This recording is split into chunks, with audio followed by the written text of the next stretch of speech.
5 years. And in that time period, what he would do is he would remind people of proper posture, proper body mechanics, proper lifting, make sure you avoid falls, and make absolutely certain you take your time. Okay? So Dad was 85 years old. He had an aneurysm that he had fixed with the new technology. Instead of going in and taking it out, they put like a stent in for all practical purposes. So he had that done, and it turns out it blew in the emergency room. So he managed to get that fixed and get back home, and he was fine. And one night he got up in the middle of the night and he's walking to the bathroom and he sees his car outside. He never locked his doors. Okay, I still don't. But for some reason, it told him, go move the car. So he goes down, sits on the piano bench, puts his boots on, goes out, puts the car in the garage, hits the button, and he said when he got in, he was kind of cold, so he rushed a little bit. And he sat on the edge of the piano bench, lifted his leg, fell off the bench, broke his hip, and died. Is everybody with me? This is real. This is something you have to pay attention to. And this is somebody that made a living out of tell you how not to fall. Right? That's what he did. He had back schools, he had lifting, seminars. He would tell people how to prevent falls. He did all those things. And what was amazing, whenever he was in the hospital, after I finished office to come in, well, I have to tell you the other side so you appreciate it better.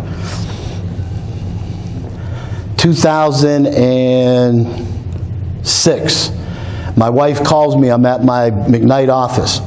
And she said, what are you doing? I said, I'm seeing patients. You have to go over to St. Sebastian's right now. I said, what happened? Mike is in some graduation thing, and I can't get there, and if you don't go, he'll be alone. So I tell the patients I'll be right back. I run across the street, and as I'm walking through the gymnasium to where he's in the procession, Sister Dorothy, the principal, says, Dr. Coppola, can I speak to you a moment? And as I'm about to duck down to listen to her, I look at my son, and he puts his head down. So I knew we were in trouble. So Sister proceeds to tell me the story. So what I say to him, as I beat him up with one arm on the way home, I said, Michael, what the blankety blank were you thinking? And he said, I don't know, Dad. It just came into my head. So here I am with my 85-year-old father and said, what the hell were you thinking? And he said, I don't know. It just came into my head. You follow me? We don't know why we make mistakes. Otherwise, there wouldn't be erasers on pencils. But we do make mistakes. And usually it happens because you make decisions too fast. So the number one thing to take away today, as we talk about hip fractures and how to prevent them, because it can lead to death, and women get beat up more than men. If you're over 85 years old with 3 comorbidities, heart disease, diabetes, vascular disease, those are comorbidities. If you fall, there's an 85% risk of mortality, and that means death in an 18-month period. And we'll go over why. But the reason I'm bringing this up, 1 out of 6 men, 1 out of 3 women over 85 if you have 3 problems. You have to protect yourself now. You have to prepare for prevention, but because I'm telling you these stories, I'm telling you the stories because it happens to everybody. And you have to be prepared for, unfortunately, when it happens, but you try your best to prevent it from happening, and those are the things we're going to discuss. But once again, please pay attention. This is for real. This is serious. So that's why we picked the topic, because like I said, it was near and dear to me because it was so amazing, all the things he went through and got through, and it was something as simple as moving his car because something told him in his head to do it. And then after he moved the car, he knew better than to sit on the corner of the piano bench and sit in the middle. And yet he did because something told him to. And that fall took his life. So please pay attention. That's a real story. All right, now let's go. What is a hip fracture? And I'll give you some statistics that are going to be interesting. All right, so let's see. This is a pelvis. And within the pelvis, there's an area in the pelvic bone. And so then we'll draw this, my best rendition of the femur bone. So we'll put femur. And this term is called the acetabulum. And this is your pelvic bone. This would be your belly button. What happens, and we don't pay attention to it, we take it for granted, is that the hip joint takes on the brunt of your body weight. They used to say it was the knees, it's the hips. And so constantly there's stress and strain to the hip joint. And what occurs is that once you get arthritis in there, the pain can become unbearable from what you're doing, so you get the hip fixed, what we call electively. You go see the doctor checks you out, makes the determination that there's arthritis there, goes through all the things, physical therapy, weight loss, change your diet, take medications, and you ultimately get to the point where they say, we have to replace the hip. Hip replacements, this is data from 2015, 700,000. I want to reiterate the fact that if you go for an elective hip surgery, the statistics are phenomenal. Comorbidities, there's like an 86 to 94% chance you'll get back to pre-surgery function. What does that mean? That means that it's okay to get your hip fixed if it needs to get done, and if you plan it out that you want to get it done electively and the doctor sets it up so it's not an injury, accident, an emergency to get it done, it's actually called elective. What does that mean? We're going to fix this joint's arthritis. What is the arthritis? We'll draw this acetabulum again, and we'll draw,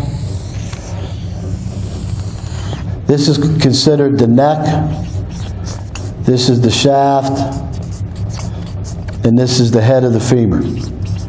And it all fits into the acetabulum. And what we found now, and I found it pretty remarkable, for these 90-year-olds to have such success, what they found was the most important thing: physical therapy the same day you have the surgery done or the very next morning. That's what's so remarkable. Because I've been doing this a long time. In fact, I wanted to be an orthopedic surgeon. And the first orthopedic case I helped out on was at Hammett Medical Center in 1979. And I had to hold the hip while they prepped the hip. They put the betadine on and washed the hip and prepared. And let me tell you, in 1979, hammers, chisels, it was like carpenters in there. It really was. It was incredible. And then I watched it go to the point where now it's precision. It's so precise. But my whole point to this is, the arthritis has been there. The areas of this joint that can get affected with arthritis limit the motion, and once you limit the motion of one side, you favor the other side. And so when you limit this motion and you favor this side, you're going to throw your back out. And what you end up with is pain in such a way that my father used to say it was a hitch in his giddy up. He just couldn't do the things with the grandkids anymore. And that's what it comes from. So the pain gets referred because you're using some other way of alleviating the pain, which is putting more weight on the other side. So again, let's go back to 700,000 in 2015. We'll put elective, ORIF. That's the terminology they use for fixing the hip. And this is planned. What will happen with my patients, they have to come see me, meaning I have to do a pre-op evaluation. What's a pre-op evaluation? Remember, even elective procedures can have risk. So what are the risks? You want to make sure that the heart's okay, the lungs are okay, the blood pressure's okay. You want to make sure the blood count is okay. You want to make sure the urine is okay. You want to make sure the electrolytes are okay. And you want to make sure that the physical exam is a healthy person there. And sometimes there's risk that may be involved, but you look at the risk and benefit. Good case I like to talk about. I have a patient that had both hips done at one time. Tough situation, bilateral breast cancer, overweight from diabetes, and a large, very large abdominal hernia. And so the decision we made was, if we fix the hips, maybe we can get some exercise and then get on with the surgery and do some different things. So I sent her to a doctor at Allegheny Health Network who told her, ma'am, you need a wheelchair, and signed her a prescription for a wheelchair and told her she shouldn't have surgery. And so she came back with her husband and her daughter wanting to know, why would I send her to a doctor that would say this about getting the hip fixed? And I said, we picked the wrong doctor, because it wasn't my choice, it was the family choice. So I sent her to a guy's name was Larry Crossett. Larry has since retired, but he was the one that you always sent the problems to. Like if a patient had a problem, you sent them to Larry because he would fix it. So we called Larry up, told him the situation, told him what the other doctor had said. And again, long story short, she did have both hips done. She did have a hernia fixed.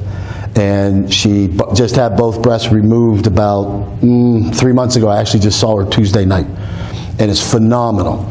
So what I'm throwing out here is everybody to understand two different things we're talking about. Elective procedures on hips, patients do wonderful. But it's up to you and your PCP to make sure that you're healthy enough to get it done. And as long as you are, you'll do fantastic. The outcomes are fabulous.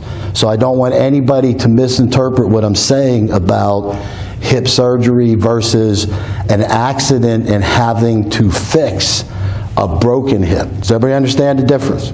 All right, good. I'll tell you a joke while I'm turning it. These are Dr. Jagiello jokes. I can't take credit for it. And if you heard it again, I'm sorry. Where did Captain Hook get his hook? The second-hand store. All right. So elective, ORIF of arthritis in the hip. I'm going to say excellent outcomes. Okay? And we'll put that up there so that now we go into falls, accidents, hip fractures. Outcomes.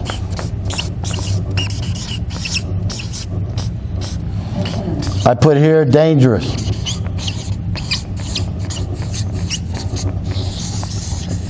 Why is that? All the factors come down to what were the circumstances. As it was with my father, what do you think happened when he fell? And again, he's an intelligent guy. He laid there. He didn't want to bother me and wake me up, even though he knows I get called all hours of the night and day. And he knew the next day that the lady that cleans the house was coming, so he figured he'd wait for her. So he laid on the floor in the basement till about 7:30 that morning when she came. And of course, when he went, he was having renal failure from what they call rhabdomyolysis from the muscles from just laying on the floor. So there is the first warning sign that this wasn't just a run-of-the-mill elective surgery we're going to do. This is a complicated case now. So the rule number one is, you know your body. You know how you feel. If you fall, ever, and hit a part of your body that was not meant to be hit, you know what it looked like, you know what it felt like, and you know what function it had before you fell. If it changed, please get an x-ray. You have to. You have to understand that we can't tell by talking on the phone. We can't tell by looking. One of the best cases I had, it was a case that made me stop working in the emergency room. I was a resident at St. Francis, and the place in Cranberry UPMC owns used to be St. Francis. So I worked the emergency room in St. Francis. So there was a hospital there. The nurse went into the patient's room, and the patient had finished their breathing treatment. It's called a nebulizer, and it was plugged into the wall. So the nurse leans over the tray table, grabs the cord, and goes like this, and pulls it out, like that, and had pain in the elbow. So I checked it out, I x-rayed one view, examined it, and I said it was tendinitis, and I gave him some Motrin, put it in a sling, told him to go see the doctor the next day because it was a workers' comp kind of thing. Turned out he had pain through the night, so he came back. And they did a CAT scan, and it turned out what's called an avulsed fracture, meaning that the muscle tore off of the bone, so it didn't show up with the x-ray. Does everybody follow me? So that little motion, and this guy was only 30 years old, the nurse. So that little motion led to a fracture in a healthy guy. So once again, if you fall, bump something, or have an injury where whatever you hit does not move or look the way it used to, get it x-rayed. The other thing is black and blue. What is black and blue? Blood. Thank you. I heard blood. If you have something that's black and blue on your body, a blood vessel broke. Is that good or bad? It's relative, meaning if you get a hit and where you got hit, there's a bruise, then the capillary broke from the force of whatever the thud came from. So once again, if the area is black and blue, it doesn't look or feel the way it used to, and especially if it doesn't move the way it used to, get it taken care of. The longer you wait, the more problems that can occur. And most of it has to do with the effects, the bleeding, okay? So let's go over this in terms of when there's an injury that occurs. We'll go over the prevention side, and we'll put injury.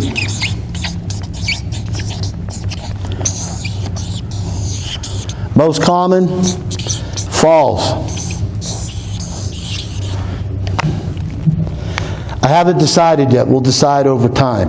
I still play sports with Dr. Jagiello. We still play soccer. A typical Sunday for me is a game of soccer, a game of softball, and a game of golf. By the way, you guys see that bump on my head? Holly hit me with a golf club. So make sure when you see her, you give her a hard time.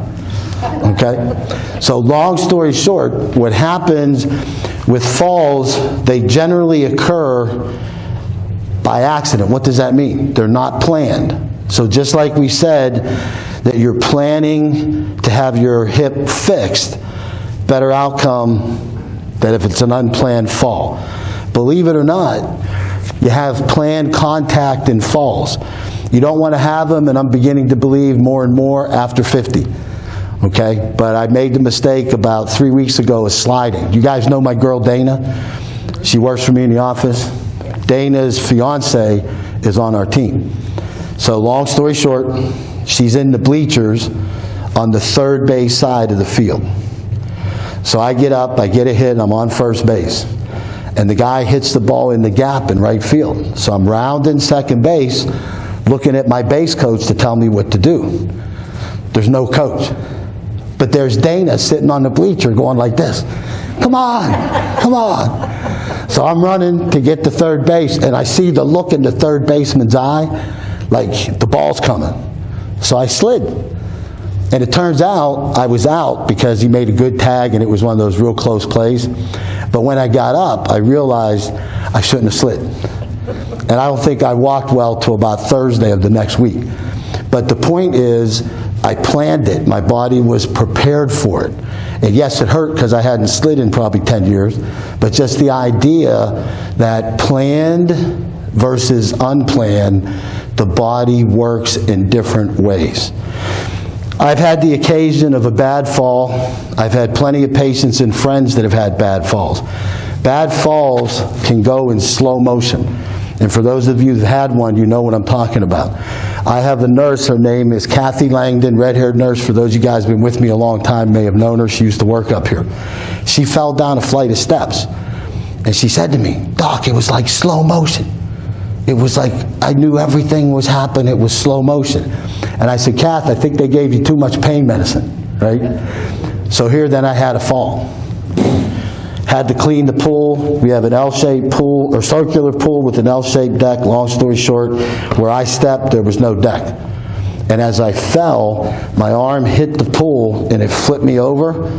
And I remember having my hands on my chest thinking, this is going to hurt. And it was slow.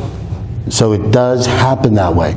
I'm giving you thoughts and ideas to how your body works. We can talk about guided imagery. Everybody, whether you have to shut your eyes or not, everybody think of a great scene of a sunset on a water that you saw on television, in person, or whatever. See how we all can envision that? Your body and your mind work tremendously fast, and they can envision the problem before it happens. Our problem is we don't pay attention. Those are called sensors. We don't pay attention to them. We move too fast. So again, from here up is how come it happens, and it's because we think too fast. So for the fall, on the prevention side, slow down. What does that mean? Just what it says. Should you get up out of a chair fast? No. Should you sit in a chair fast? No. Should you run up a flight of steps? No. Should you hurry to get in and out of a car? No. Should you hurry to put your clothes on? No. Should you hurry to take your clothes off? No. And I'm going through all these things we do. They call them ADLs, activities of daily living. And for those of us that haven't been there, and I work in it, that's why I know it, for you to be able to get back to independence, God forbid you break a hip, end up in a hospital, then a nursing home or a skilled nursing facility or a rehab facility before you get back home, if you do that, in order to get back there, you have to show that you can do your ADLs independently. What are ADLs? Activities of daily living. So grooming, bathing, feeding, dressing, toileting, and then they put locomotion. Locomotion is, can you get around? If you need a wheeled, walker, if you need a cane, if you need the cart or whatever, that's fine as long as you have whatever it takes for the locomotion. For the toileting part, you have to be able to demonstrate to an occupational therapist that you can get up from wherever you're at, safely get into the toilet, safely get your pants down, and then safely do your business, show that you would take care of your business, put your pants back up, wash your hands, and get out the door. And again, what we find is all of these, the person's job in the hospital is to make sure that you can do it when you leave. And I have a lot of patients tell me they're mean, okay? That's kind of their job. Because if you can't do it in front of them, they worry about when you get home, because what are you going to do? You're going to speed up again. That's just a natural impulse. So they're there to make sure you can handle it before you leave. The dressing part, you have to be able to show them, you lay out your clothes, then you have to be able to show them you can put everything on without falling. And again, I was shocked when it happened to me, when I hurt my knee. It was unbelievable not being able to just regularly step into my pants. And so I appreciate and understand the difficulties relating to dressing, and more than anything, balance. That when you put your clothes on, if you're not properly balanced, that's a fall risk. And it's one of the ones that we see commonly. So please pay attention. These are the things they're looking at. The bathing part, there's a lot of things they can do, from a chair, shower head, different things that they can help with. Grooming, you have to be able to bathe yourself. And I think what you'll find with all of these, being able to show you can do them independently is a good thing for prevention. So we're going to put the ADLs over here for prevention. Now, motor vehicle accidents. Over 75 years old, they rank 30% of the problems related to hip fractures, which I found was a high number, but since it's there, you have to pay attention to it. So anybody that's still driving, make sure you're safe, make sure you wear your seat belt. And make sure you have airbags on your vehicle, and also make sure you know the routes you're taking. I had a good friend of mine offer me a job about 2 years ago, and at the time we were looking at it. She had a memory clinic in the South Hills, and you had to take 51 to 88 to get there. And what she was looking for was to, if someone got admitted, make sure you stopped and saw them as soon as you could, those types of things. So I said, oh, we'll come over and see it. Holly and I drove over, and I could not believe traffic on 51 and 88 at 6:30 in the morning. I mean, I was shocked. I mean, 51 was bad enough, but when I got on 88, if you're in the one lane, it turns into a left lane only without you even knowing it. And then the people behind you are beeping, they want to kill you. And the people on the right, they won't let you in. And it was unbelievable. I mean, by the time I got there, I said, I can't do this. I just told her as soon as I walked in, hey, nice building, but I can't do this. I could not take that drive. So my whole point to motor vehicles, they occur. If I had the computer, I'd show you the whole screen. Long story short, I go down to Virginia to see my son Tony, had my first grandchild. He's coming home Saturday, by the way.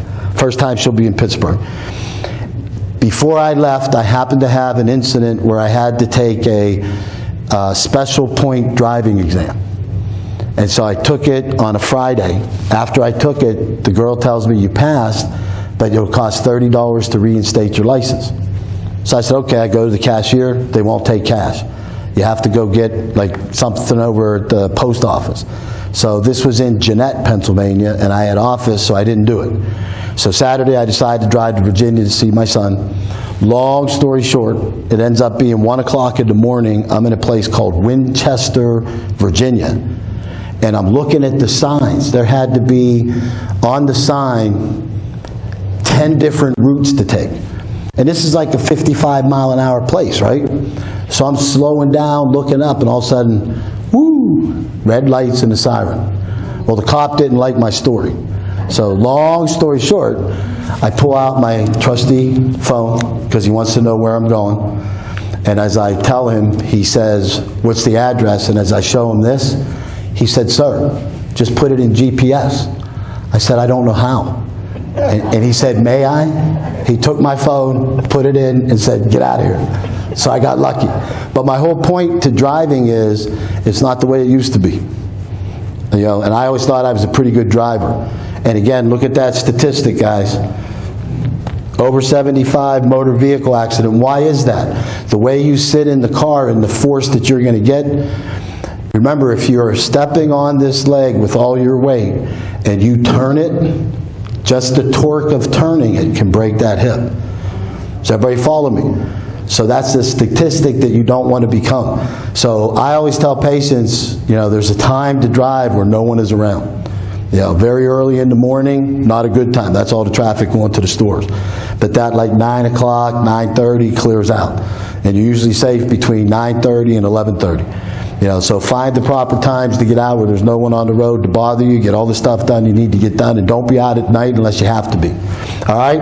Enough about the driving. Slowing down is something that's important. What I want to make sure everybody understands now is the prevention in the home. What's the number one problem with falls? Furniture. I don't want to show hands, but I'll be honest. How many have fallen in the house because of furniture? Right? I mean, it's amazing. Or injuries because of furniture. So if you don't have a nightlight, and I used to fight my wife about this. I said that's why my oldest son is the way he is. Because she had lights all through the house. Right? She had night lights everywhere. And she has these lights, like if the power goes off, lights come on in the house somehow. I don't even know how it happens.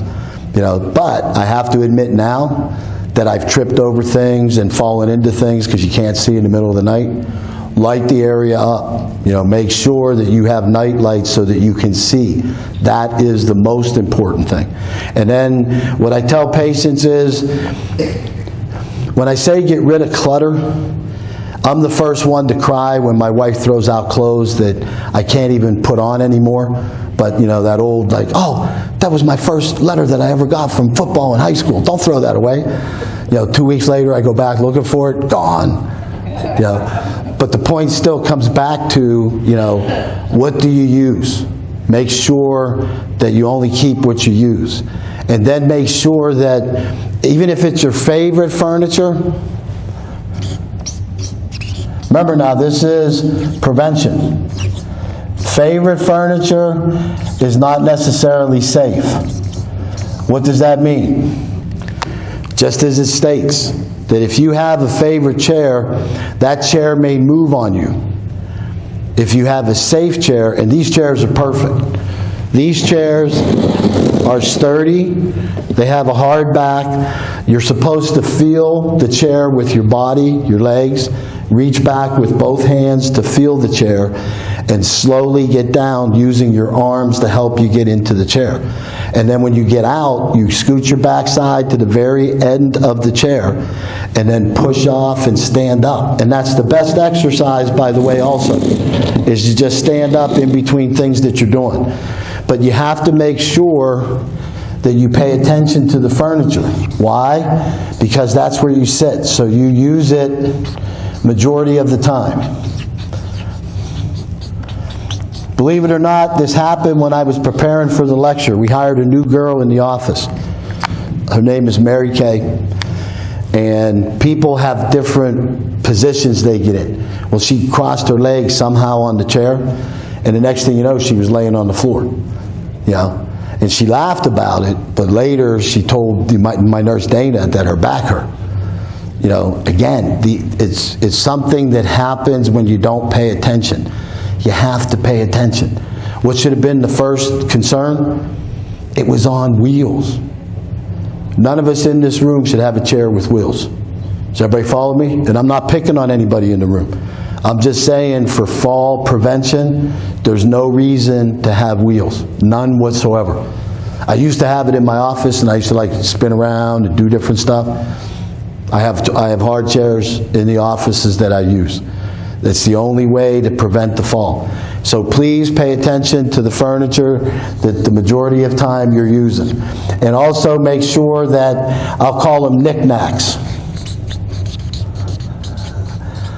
I laugh. I have a chair. I think it was my grandfather's grandfather made it. The back of it must be this high, and it's got like points on it. It was part of a dining room table. And I have that beside my bed. And that's where I throw like my jacket on it or shirt on it, or when my wife's not home, I could have a week's worth of clothes on there. Right? But like that's beside the bed. Those are the kind of things that get you in trouble. You know, because as we're going to talk, accidents happen from change of mental status. And we're going to talk about that. So what occurs? Mental status is what you see, what you feel, what you think, how you react. If that changes, now your special chair, you don't even know it's there. And you can trip over it. So all those things, and like I said, I'll call them knickknacks. I've seen lighting,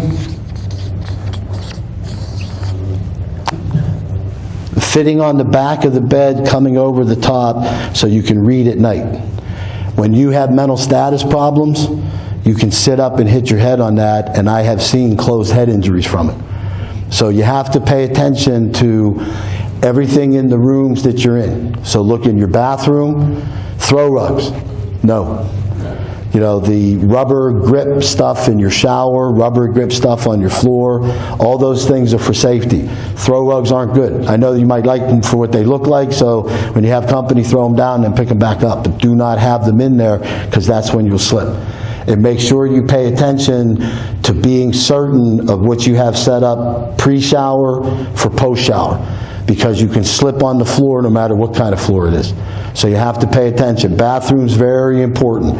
What's in there, what's around, what do you have? Make sure. I've tripped on, it's like a thing to put toilet paper in that my wife had. She has like a scale, and then she had that toilet paper thing. And I didn't turn the light on because I didn't want to wake her up. And I tripped on that and almost fell.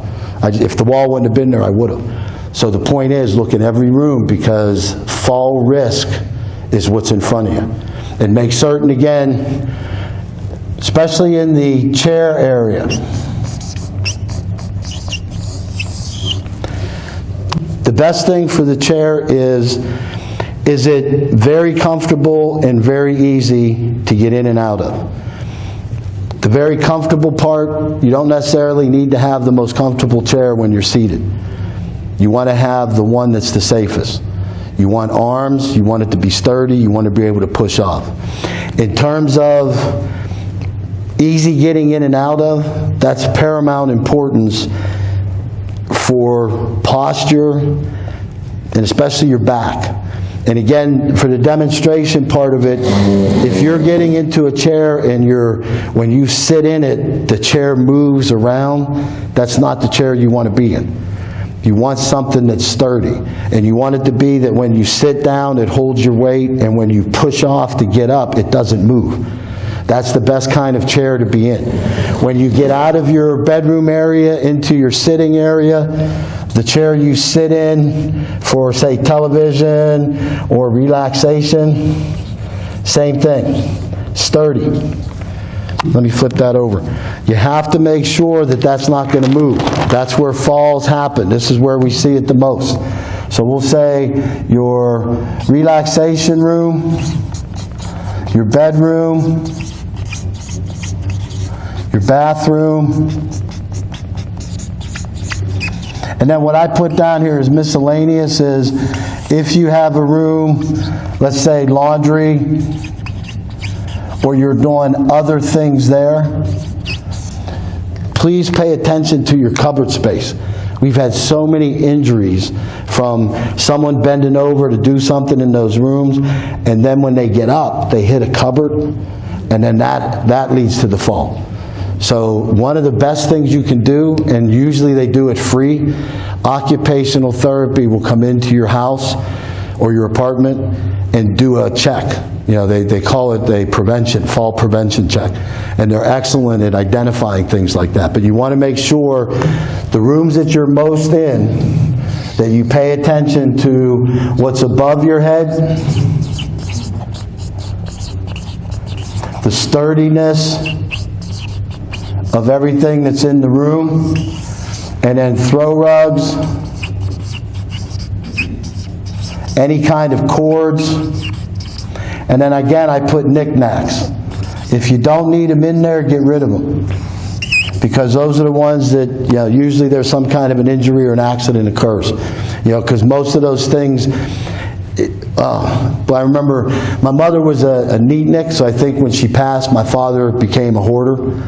You know, because literally there'd be boxes and stuff that you'd have to move out of the way to get to them. That's not good. Sorry if that's me, guys. Just my bookie. But again, what happens is you have to have a clear path to everything you're going to do through the day, and make certain that clear path to your bathroom, clear path to your bedroom, clear path to wherever you're eating, clear path to however you get to your front door and out the door.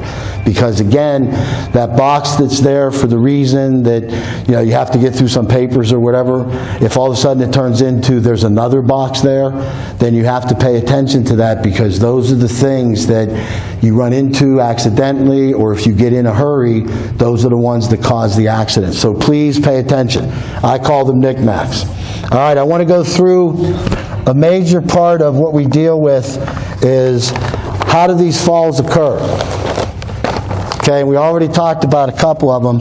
A big one is balance, posture, and fitness. What do these mean? I've recently had a wave of patients that tell me that they've seen some doctors that say that their osteoporosis is going to increase their risk of fractures of their bones and change their independence. That is a true statement. I'm not saying it is not. But all the studies that have been done, and the one I want you guys to look up is the study on Fosamax, which was made in the 50s and didn't hit the markets till the 80s. There was a study on women doing exercise versus the women taking the Fosamax. And the women doing the exercise did much better than the Fosamax patients. So please pay attention. If you have bad osteoporosis and you can't do the things we're going to talk about, then I'm not opposed to medically managing it with medications in order to strengthen your bones. So don't misread. Just like we started off, I'm not telling you not to get a hip done, because if you're electively doing it, it's the best thing. Same with, I'm not telling you not to take medicines for osteoporosis, but I'm on the school of thought that natural is the best. And what is natural? Green leafy vegetables, making sure you eat the most calcium that you could take in, drink some milk if you can, and ultimately exercise is still better than any medicine. But what does that mean? That means that you can't just sit and think about the exercise, you have to do it. And you have to walk. If you don't get the walking in, take the medicine. Because if that bone gets real weak, then you can fall, have a fracture, and because it is a weak bone, the healing could be more complicated. So again, I want to emphasize with the bone and osteo, they'll tell you penia, I'll argue with that one. Porosis, vitamin D, calcium, and then they have different medicines that will stimulate the bone marrow to turn over so that the process of destroying and putting down bone that happens as you're sitting there right now. They're called osteoblast and osteoclast. You guys remember Pac-Man, first game show, or the game video where it went around? That's what it's like. The osteoclast break down all your bone. And the calcium then goes from the bone into the bloodstream. And then the osteoblast puts down more bone. And that happens constantly in our bodies. So what does that tell you? Move. You know, help that process. That's natural. That's all you have to do. And I'm not talking an hour of exercise a day. 20 minutes. Walk 20 minutes. That's all you have to do. It's that simple. But you have to do it every day. If you're not going to do that and you do indeed have osteoporosis, I'm okay with the vitamin D and calcium and then repeat the test. I'm not okay with jumping right away into one of those, especially the IV stuff they're talking about now. So please make sure. Now again, if you've done everything, you're exercising like crazy, you're going up to the wellness center, and for some reason the bones are still osteoporotic, whole different story. But just in general, please pay attention to that. And why do we put that up? Well, the statistics will say that osteoporosis increases your risk of that fracture. I'm not so sure. I'll say question mark. All right. Another big issue with falls. Posture.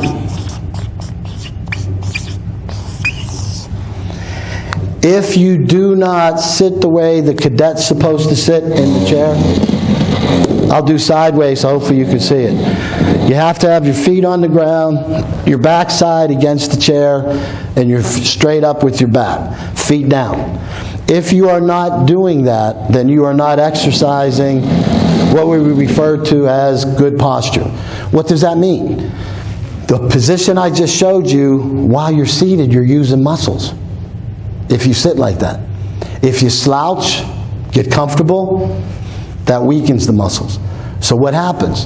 When you go to get out of the chair, you're going to strain those weakened muscles and get pain.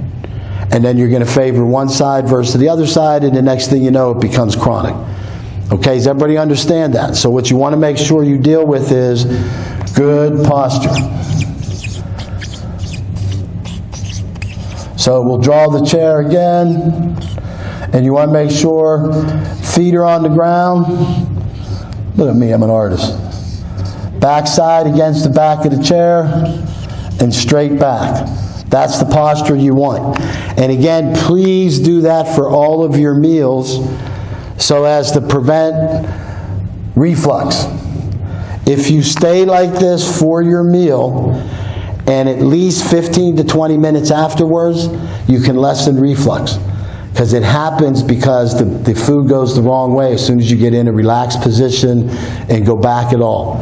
So please pay attention to posture. Now, balance and posture go hand in hand. I told you the story of sliding into third base. I could not have kept myself up to put my pants on for probably about a week. That's how long it took. So, was my balance okay? No.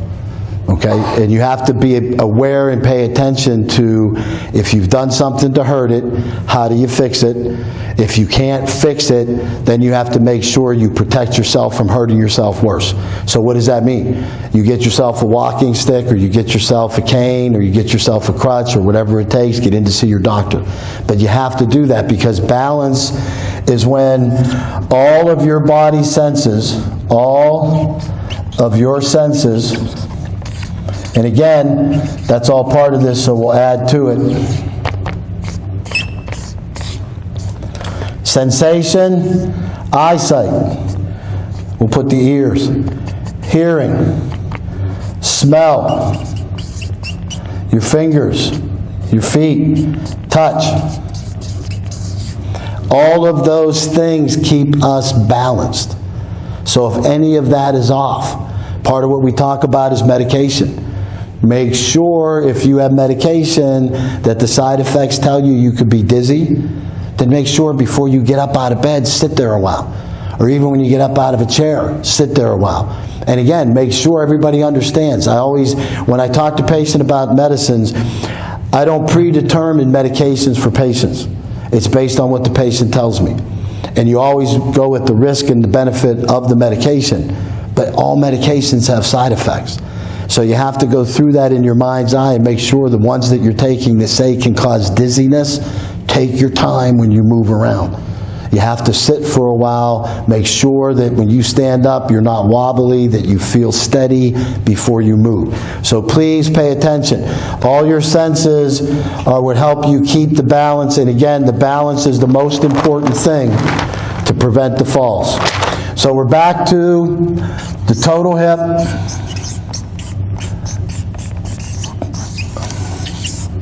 Can be life-changing. 1 out of 3 women and 1 out of 6 men, if you have 2 comorbidities, we'll put diabetes, heart disease, dementia, Parkinson's. These are medical issues that can affect the fall that leads to the hip fracture that becomes life-changing. And these are the scary ones. 2 of those with the fall and a hip fracture, especially if you don't get immediate attention. What's immediate attention? 8 hours. If you're not seeing somebody within 8 hours, the statistics are frightening with the mortality with this, guys. And that's why the emphasis is on prevention. Please pay attention to slowing down. Please pay attention to the medications that you take every day and put in your body. The other thing is the doses and what you're taking over the counter. I'm sure you guys may have heard it, but hear it again, because he was a good friend of my father and I's. The guy's name was Gino Marchesi. If you go down McKnight Road and make a right on Siebert and you go up past St. Sebastian's Church, on the right-hand side, you'll see a beautiful home, all stone. That was Gino's house. The guy's handwork was just phenomenal. So he came into my house when I first bought it. My house was built in 1856. And he looked in the dining room. He said, "Kid, I'm going to build you a china closet. Your wife's going to love you forever." And he built it in his basement. And it's floor to ceiling. I got 12-foot ceilings. He had to put a shim that big on one side and that big on the other side. Slid right in. It was amazing. The guy was just a craftsman. So long story short, he sang with my father, so he decides to be my patient. So he comes in. We talk. "Gino, what medications you taking?" "None." "Okay, what disease you have?" "None." "How's everything?" "Good." So we get blood work, we get all this stuff, and sure enough, he's pretty good. At the time, he was 88 years old. About 3 months later, he comes with the daughter who has a bag in her hand. "Dr. Coppola, he had an accident. He's drinking too much wine. He says, you said he was okay. I'm here to make sure I hear you say he's okay." I said, "Okay." I said, "What's in the bag?" His, what did he call them? Oh, supplements. His supplements. Okay? I'm not lying, guys. 40 bottles of supplements. And when I asked him if he was on medication, he said no. 40. He took stuff that was called chelation therapy to get rid of the hardening of his heart. I mean, it was unbelievable. And he threw these things down like they were water. And he didn't drink water, he drank wine. And he told the story that sister, they used to walk home for lunch, and sister smelled wine on his breath when he came back. Gino, you been drinking? No, sister, I just had lunch. Mom always gives me a little glass of wine so I can get through school. But again, please pay attention that the comorbidities, medications, supplements, and what I'm going to put is alternative treatment. I've had a rush of patients that come into my office now. I have to say most of them are probably under 50, over 35, and they will have, as if it was a paper report research that they're reading to me. They will come in, oh, Dr. Coppola, I'm taking magnesium and potassium and selenium because it helps my this, and this. And I'll say, whoa, where'd you, internet, it's on the internet. And so again, please pay attention to anything you're putting past your lips has an effect in your system, and your body has to metabolize it. What does that mean? That means that whenever you swallow it, it's going to go to your liver, and then your liver is going to work to get rid of it. That's its job. Well, if you have other medicine in your body that you're supposed to be taking, these supplements can either make the medicine go too high of a dose or too low of a dose, both of which can get you in trouble. Please pay attention to that. That's the one we found. It was a recent situation with the patient, and again, I was unaware of the supplements the patient was taking. And again, I hope none of you are drinking them, but pass it along to those that you know. These high energy drinks are not good for you. It's an incredible amount of caffeine and an incredible amount of sugar. And they're also putting other additives in it that we're not sure of the outcome. But one of them is called workout. For those of you guys who haven't heard about it, it's called rage syndrome. They give it to these guys and girls to work out. Like before you work out, you're supposed to drink this drink. And they've actually had these people go into rages. Like it has an effect on their adrenal gland. So I'm hoping no one here does any of that stuff, but I'm throwing it out there to you that you have to pay attention to what you're putting past your body.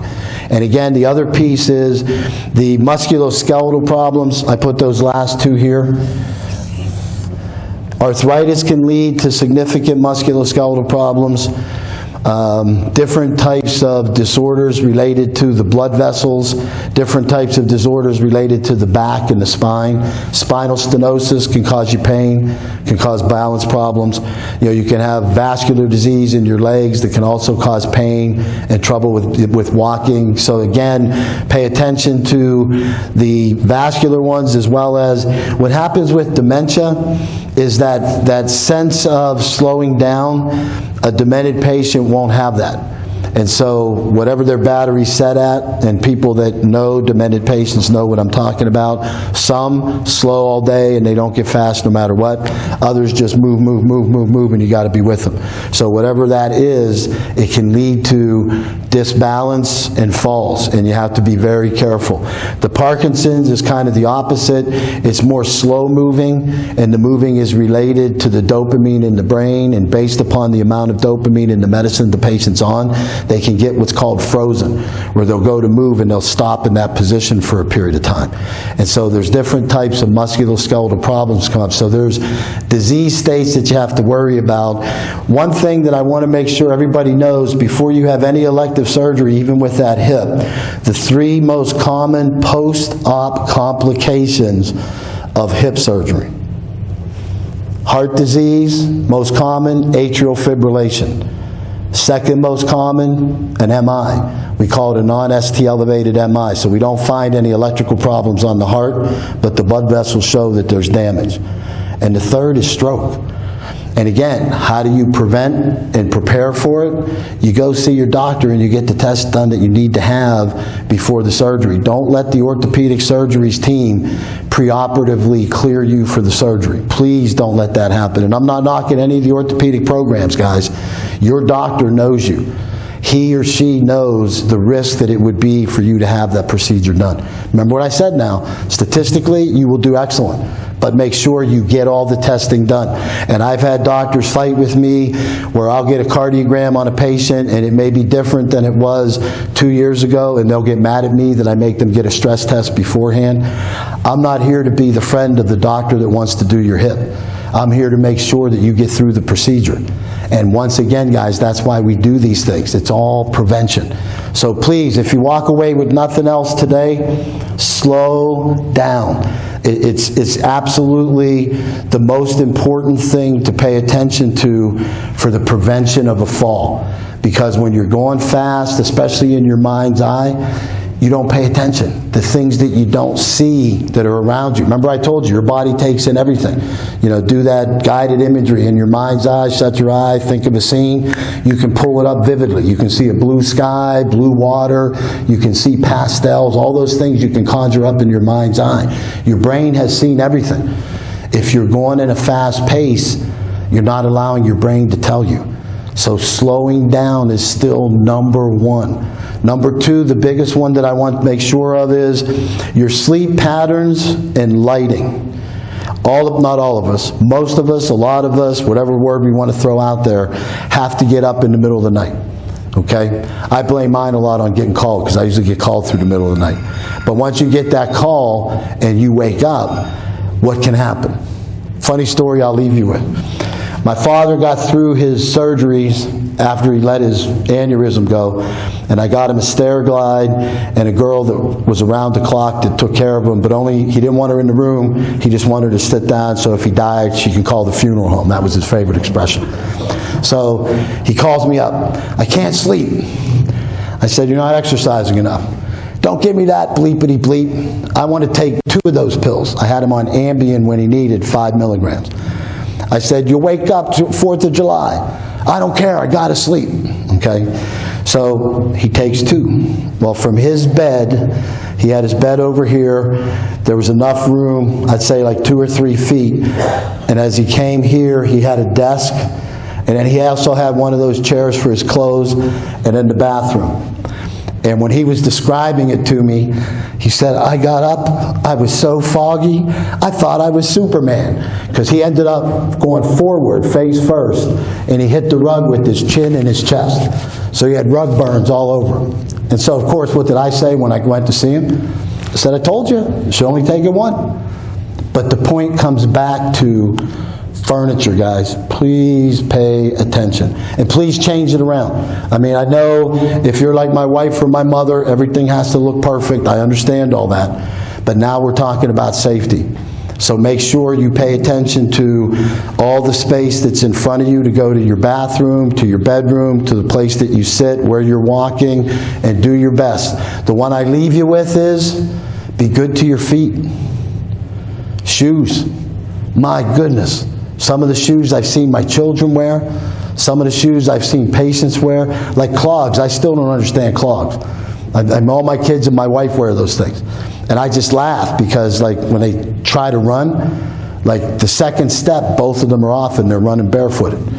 You know, so I just can't buy that they're comfortable, supportive shoes. You have to have good shoes. And please put slippers beside your bed. I don't care if you're getting up in the middle of the night and the bathroom's only 2 feet away. That's when you step on something you didn't realize there's a tack on the floor or a thumb, whatever. That's when the injuries and accidents occur. So slippers and shoes are just as important as everything else we talked about. All right, guys, I'll leave you with a good joke. My son won the 8th grade St. Sebastian talent show with this one. What did the fish say when it ran into the cement wall? Damn. Laughter's the best medicine, guys.